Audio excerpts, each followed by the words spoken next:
north and south on 113 and Route 1, 404 good from Bridgeville to Georgetown, over to Harbison and Lewis, and good goes your travel in Worcester County on Route 50 and 90, in and out of Ocean City. 589 good through Ocean Pines as well. That's your traffic for the Voice Radio Network. Traffic brought to you by Wolf and Meow, a different styling experience for your pet. Located at Victoria's Landing in Long Neck. Contact them at 302-390-5560 or at wolfandmeow.com. Mike Sielski.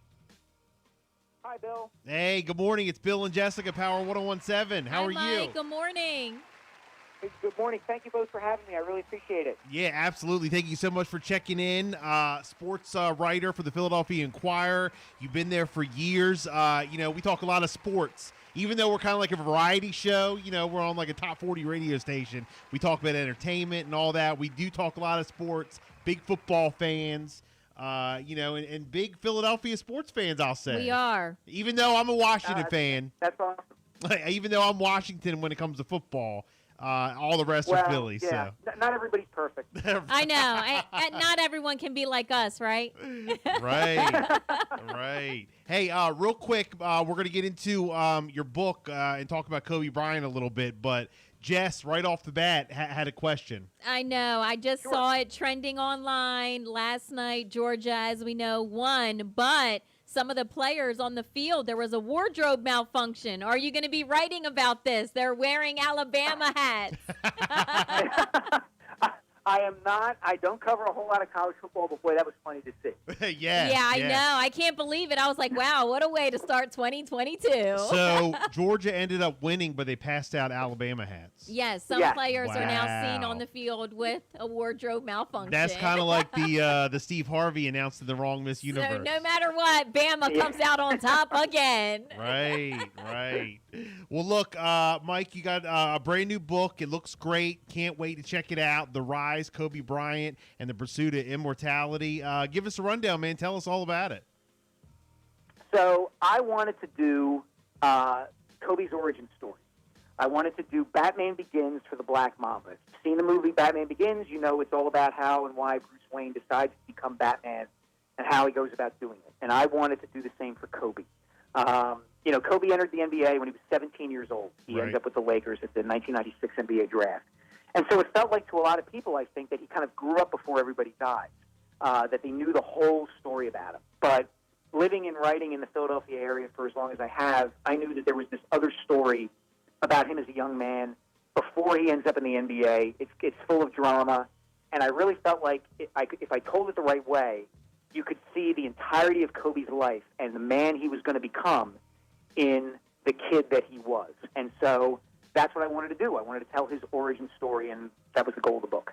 Wow. No, it sounds great. I mean, still to this day, because Kobe was a big part of my childhood growing up, and I mean, my son is a big sports fan, big basketball fan. He loves Steph Curry and the Warriors, but he also has this love for Kobe Bryant, and just been such a big part of our lives, over the past, 2 decades or whatever. I mean, it's just unbelievable the impact he's had.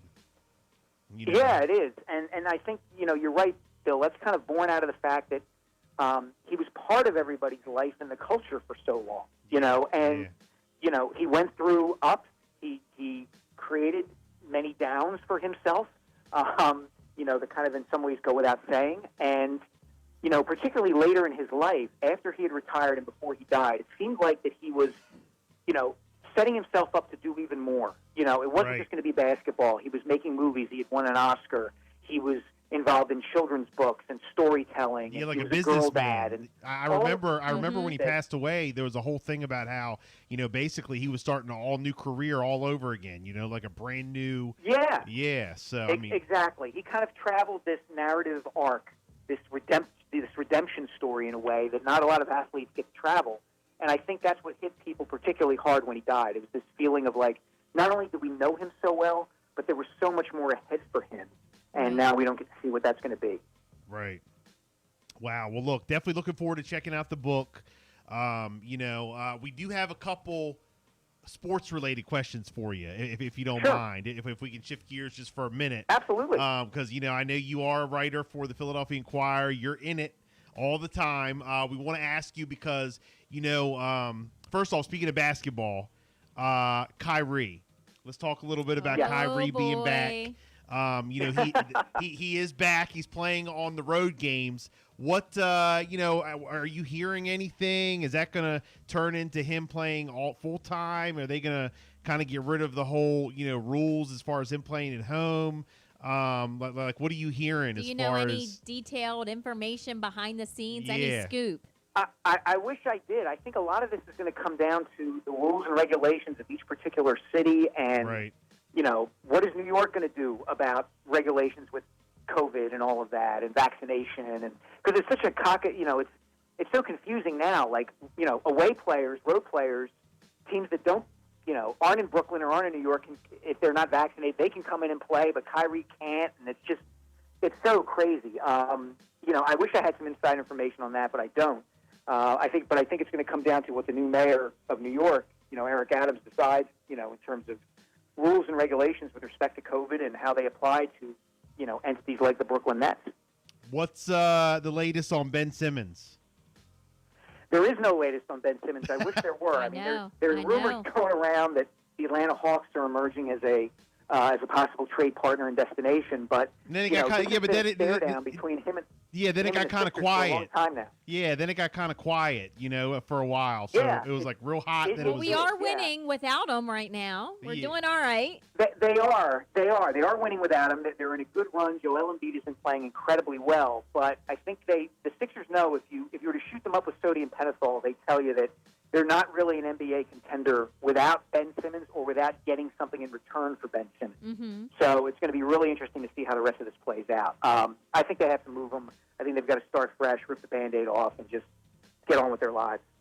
How about the Eagles this weekend? Now, look, I know how did the Eagles get Tampa the first game? It's like God, but how do you think the Eagles are going to do? We know how to beat Tom. We know how to beat Tom. Hey, Washington did. That's right. Tom Brady's already quaking in his boots at the prospects of facing the Eagles in the playoffs. This is honestly, guys, this is the perfect setup for Philadelphia as a sports town. Nobody really expected the Eagles to make the playoffs. They were going to be underdogs no matter who they faced in the wild card round. And the fact that they get Brady and the Buccaneers is perfect. There's no pressure. Philadelphia sports fans hate it when one of their teams is expected to do well. Right. We don't deal well with expectations. Right. This Eagles team, had very little expectation. If they lose to the Buccaneers, well, that's what's supposed to happen. If they win, there will be joy throughout the land in the Delaware Valley. You are right. Man. You are right. You know what? My son and I, because my wife is from Philly, and half my house is Eagle fans, half is Washington fans. And my son and I went and had dream seats up at the FedEx Field the week before last when we played the Eagles. And as we were leaving, all we heard throughout the whole place was EAGL. Look, y'all came to our stadium, and I don't want to hear no complaining about the railing falling. We take over. No, but you didn't take over. I don't want to hear about the railing falling. Bill, don't come if you don't like Bill, it. you and your son are lucky that the stadium didn't fall down around you guys. Oh, please. Not you too. Tell him, Mike, tell him. Hey, I covered that game, and I was in the press box. And I swear to God, I could not slide over to my left where I was working. I could not move my laptop over and socially distance because there was a puddle on the shelf where I had my laptop set up. If I had slid over, I would have been electrocuted. Oh, be quiet. See, the whole stadium is just a hazard. Hey, real quick, because we are short on time, predictions for the big game. Buccaneers 28, Eagles 17. Now that's you talking about for this weekend. What about for the big game? Who do you think is going to go all the way? Who's going to make the Super Bowl? I think it'll be Kansas City and Tampa Bay again. Okay, Kansas City, Tampa Bay. That sounds like a good one. Not. I don't know if I'm on board 100% with those picks, but we'll see. We'll see. Not Green Bay, huh? No, I think Brady, to beat the champ, you got to beat the champ, and I don't see anybody beating Brady in the playoffs just yet. Kobe Bryant, the pursuit of immortality, the rise, pick it up everywhere, right? And as of today, you can get anywhere: Costco, Target, Barnes & Noble, Amazon, your local bookstores. Hope you enjoy it. Mike Sielski, thank you so much for checking in. You. We hope to have you on again. I would love to, guys. Thank you. Have a good one. We know the past 2 years have been stressful for the kids with a lot of uncertainty.